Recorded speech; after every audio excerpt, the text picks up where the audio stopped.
But, and then people don't know, I try to tell them, I put up a picture yesterday with Bone Thugs, Biggie, Little Kim, Puff, and me. And they don't know the story that you guys were real cool with Pop, and Biggie was on me because you the first guys that embraced me to be on another level. Bone Thugs was my big homies. Okay? Love. Let's keep it 100%. And you guys love Fat Joe, and you took me on the road with you. And so Biggie knew that, and he was like, yo, Joe, I need these guys to get on a record with me. I said, yo, Big, rest in peace. I said, yo, Big, they fuck with Pot. And they was like, nah, but they your guys. So I get on y'all, get on Steve Lobel, get on all that. And then y'all go to the studio, and that's how we made Bone and Biggie. Goddamn right. And so I'm sitting there, and you know, I feel different. You know, I love 3 6 Mafia to death. But you know, I'm Joey Bone. You know. You know, I don't know if these people really understand that, you know, Bone Thugs is my family, my heart. You know, when Big Pun died, Lazy Bone was standing right next to me when I found out. And he stood with me for the funeral and everything. So I feel like people must have think I'm in the crowd going crazy. Yeah, I'm in the crowd going crazy. Hello, Melissa. Hi. Oh, shit, Melissa made it. Melissa from Trilla's in the building. That's my girl. What's up, Melissa? How you doing? Yo, Melissa, come say hi to the people. Because we've been talking about this girl in every recap. Just give them a little wave, Melissa. Hi, everyone. Yo, Biz. I was so happy. I'm like you, right? So I never wanted to do a versus because I always do. I'm a sore loser and I'm a worse winner. And so I knew I was going to have a problem with somebody if it wasn't like Ja Rule, who's my brother. And so I understood where you came from. But I'm glad that we regrouped. And what was that like? I know you was feeling like they was taunting you. They said, suck my dick. You break that down to me. So what got it to the level of you throw the shit at them and all that? You know, like, so, like a little back history, like before I got there, you know, my son, he was really, really sick, and I had to take care of him, so he kind of gave me his cold, and I had to, like, I've been spitting green, nasty mucus and not able to laugh, not able to, you know, do anything. So I was already feeling, you know, I couldn't go back and forth with the banter like I wanted to. So I said, let me stay in character, because I knew at the end it's going to be all hugs and all kisses. So, you know, the first time that, like, I tried to, like, create some sort of banter and do a little back and forth. Y'all ugly motherfuckers ain't finna be, you know,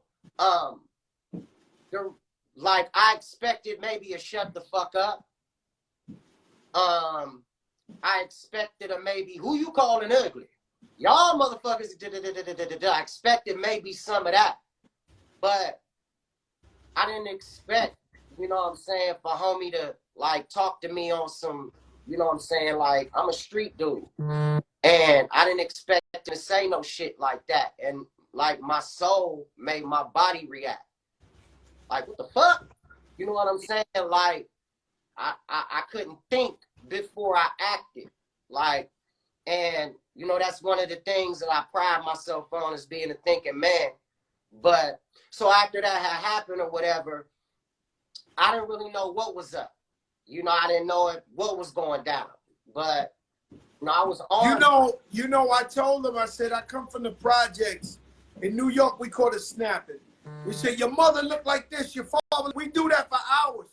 But the minute another man tell another man's SMD, it gets to violence.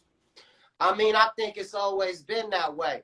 So after that, I was like, you know, I called Melissa, and she was like, "You all right?" I said, "First of all, I let her know I'm not trying to fuck nothing up because I know I wasn't thinking. If I would have, I just don't know how I would have reacted in retrospect. I keep going through it, and I just don't know what else the hell I would have done, you know." So then Lobel gave me a call, and then I heard the people in the crowd chanting my name, and Lobel was like, "Come back, come back, come back." We all on stage, and then my family called me, and they was like, "They back on stage, Dad. You know, go back up. You want to do it?" I'm like, "I'm on my way."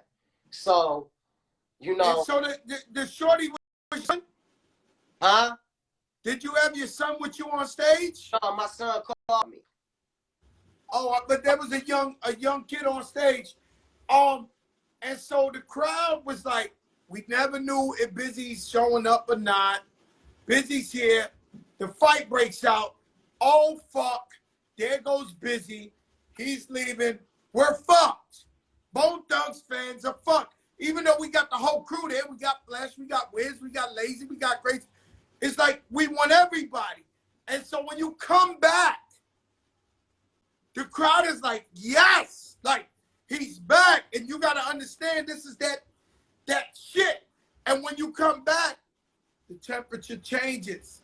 Now you're going blow for blow for blow for blow. You got Eazy-E. The crowd sung every word to that Eazy-E verse. And what I didn't realize before the verses is I was going around. This is part of this shit I do, this fucking recap, where I start asking random people in the fucking Pollo Loco, people in the lobby of the hotel, people at the weed spot, who you going for? And all of LA is like, yo, Bone is easy. Bone is easy. We going Bone. So y'all had the home court advantage to me. I loved how it turned out. Do you think overall this was a great thing for hip hop? I mean, so I want to finish what I was going through, and I do. So when I came back, I felt like as a man and as a business person and as an adult, you know, I wanted to make sure that I apologized to their whole side because they did what they were supposed to do. And my side did what they were supposed to do. And I wanted the fans to understand I'm not trying to fuck nothing up. And so then after that, I called Juicy J over. I said, "Come here, nigga. You seen it. You was there." And you know, we said a little something, you know what I mean, and I'll keep that between us. But as it went on, it was a respect on tour. And you know, I was able to ease up a little bit, you know, nod my head to some of their shit. Because I understand as we're getting to the end, all of this shit's got to end with Crossroads and us linking up and shaking hands. I knew that before I walked in. I already knew the plan. I was one, keeping character, and for two, I was a little bit under the weather, so I was saving my voice for the performance because I've been coughing. Bizzy, I'm going to ask you this question. Fat Joe was there to support you guys, but I was upstairs minding my business, doing shit bosses do. So I'm up there watching, and Melissa comes, who's right here, and says, listen, both of these guys want to go last. None of them are going to go first. They want Fat Joe to do a coin toss to see who goes last. The reason I'm explaining this to you, I go out there, I introduce both of y'all, with y'all both family, and I throw, and shout out to Crunchy Black. He's the only one I didn't get to introduce because crazy, Lazy was wilding, like it was just wild, right? But we did the coin toss. You guys won the coin toss, tails. So you get to go last. Why didn't you guys do first of the month last? Like, I don't know why you guys didn't perform first of the month. The whole fight was over going last. And you got a motherfucking bomb. And you never did the bomb. Let me tell you why. Because of mostly more than anything was because of what happened to Young Dolph.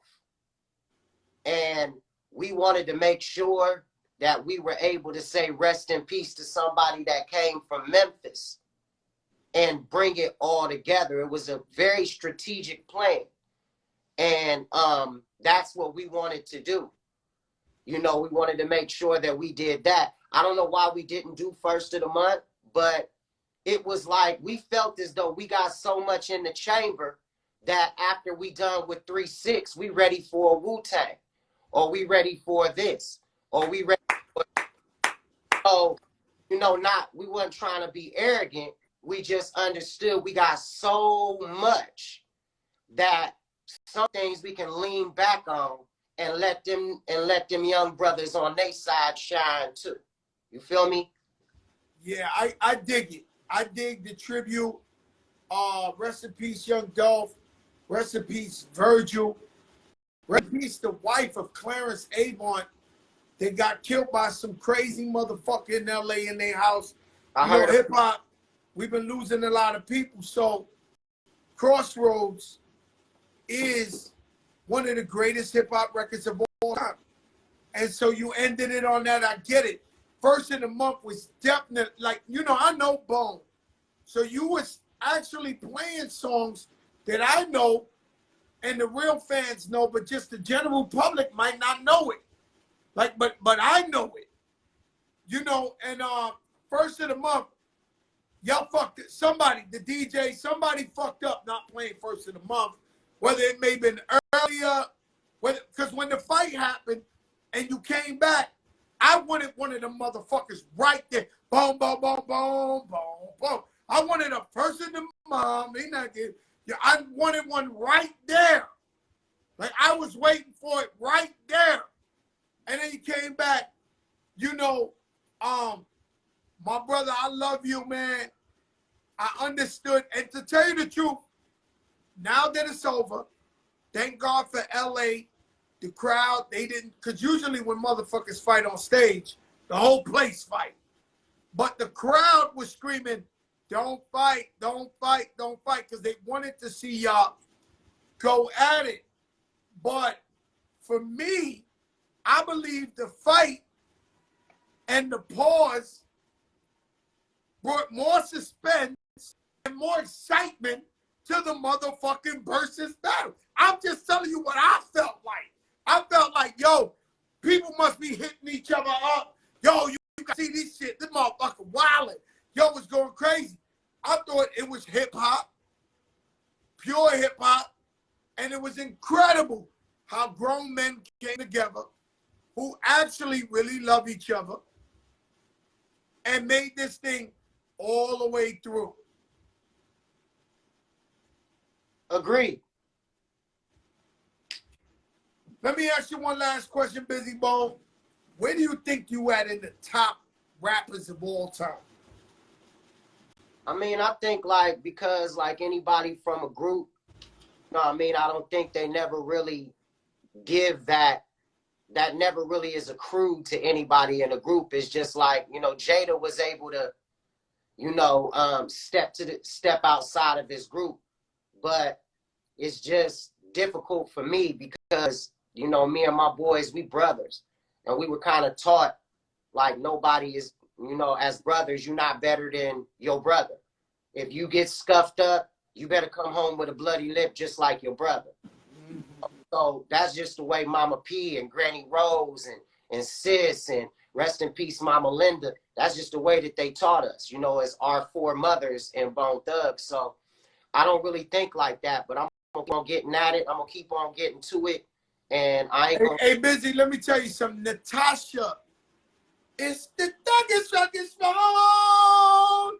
It's the thuggest phone. Man, she sound the same all these years later. Man, shit was amazing. She was tuned up. She was definitely hot. Her mic was definitely hot, man. She was definitely tuned up. My brother, I love you. Bizzy Bone, one of the greatest of all time. I always do it, but last night, this is why Verzuz is so important. And it's a celebration of music, because last night, the way you fucking shine, Bizzy, was on another fucking level, bro.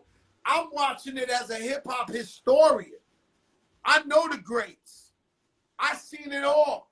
But last night, you was on your shit, my brother. I love you, Bizzy. I love Stay you. safe. All right, my brother, stay up. Goddamn Bizzy Bone in the building. And you don't know who I know. Damn, he got froze too. God damn, man. What's up? They don't want us to unfreeze motherfuckers, man. Shit, man. Huh?